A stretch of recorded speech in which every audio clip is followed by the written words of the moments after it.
rejet de la candidature du général Mathurin. Oui. Ouais. Eh ben oui, on parle justement du candidat favori et de notre animateur principal. Ouais. Pas plus longtemps hier. C'est mon il- candidat. Ah là là, Seigneur. Pas plus longtemps hier, il Ouais. en parlait ici que Ouais. c'était carrément son choix. Ouais.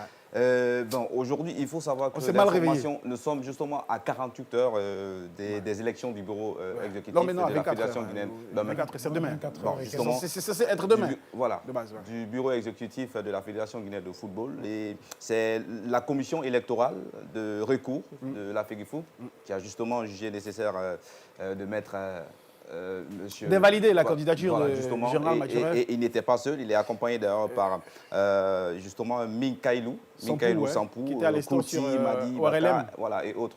Donc aujourd'hui, ils se sont déjà exprimés. Depuis l'annonce a été faite, ils se sont exprimés. Ils ne veulent vraiment pas lâcher. Ils veulent d'ailleurs saisir la FIFA parce que pour eux, ce n'est pas une première. Et il y a eu des quelques- manquements, voilà, il y a des selon... manquements.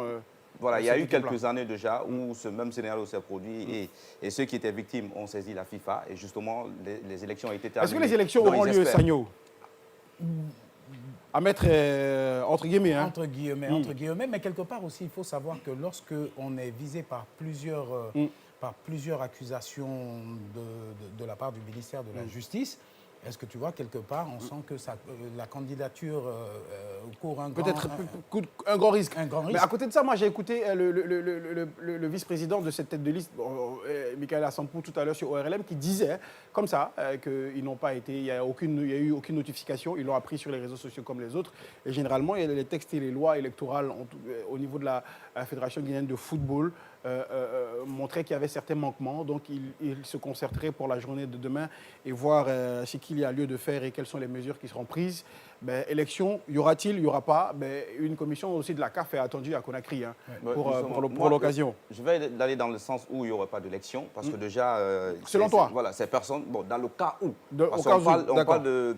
Mathurin, aujourd'hui, ce sont les membres statutaires, parce que sur les Statutaires, 69, ouais. statutaires, pardon, sur les 69, ils composent au moins les 50%. Donc, si ces personnes sont exclues, est-ce qu'on parlera justement de Attendons de d'élection? voir, hein, voilà. Parce que pour que le quota soit atteint, je crois que c'est la moitié des membres statutaires. Est-ce que ça sera la politique de la chaise vide? On va observer toute cette situation, hein, parce que le camp Mathurin accuserait, on va dire, le CONOR d'avoir les pieds trempés dans cette histoire, parce que c'est eux qui assurent le secrétariat général au niveau de ces préparatifs des élections à la tête de la Fédération guinéenne de football. Hein. Long feuilleton, en tout cas. Voilà, on ne lâche pas prise, on reste dans le game et Donc, on n'a pas dit notre dernier mot. On ne perd pas la foi. On ne perd pas la On foi. peut Ça pas marche. mourir avec les armes dans la main. Voilà, c'est sûr. Allez.